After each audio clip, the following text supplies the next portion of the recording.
నేను కాపాడతా. అందుకే శ్రీ వెంకటేశ్వర స్వామి యొక్క విగ్రహం అభయం ఇవ్వదండి, వరద హస్తం కూడా ఉండదండి స్వామికి. ఎప్పుడూ కుడి చెయ్యి ఇలా కిందకి ఉంటుంది.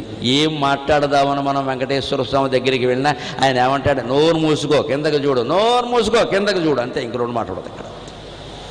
ఏం చెప్పక కోరక, ఊరికే కొబ్బరికాయ కోరినట్టు కోరక ఇక్కడ కోరికలు ఏం చెప్పక, బాధల్లో ఏం లేదు. నువ్వు గోవింద కూడా అన్నది, కిందకి చూడు అంటే నా పాదాలు ఆశ్రయించు, అంతే. నేను చూసుకుంటా మొత్తం, నాకు వదిలేసావు కదా వదిలే, మళ్ళీ నువ్వు ఏడవక ఇక్కడ. ఆ ఆశ్రయం శరణాగతి. అందుకోసం ఆ విగ్రహం అలా, మిగిలిన విగ్రహాలు అలా ఉండవు. లలితాదేవి విగ్రహం వేరు, రాముడి విగ్రహం వేరు, కృష్ణుడి విగ్రహం వేరు, వెంకటేశ్వర స్వామి విగ్రహం వేరు. ప్రజల అనంతకోటి బ్రహ్మాండమంతా నిండిన జన సముదాయం మనస్సు ఎంత వైవిధ్యంగా ఉంటుందో హిందూ దేవతల విగ్రహాల్లో అంత వైవిధ్యం ఉంటుంది. ఇటువంటి మతం ప్రపంచం మీద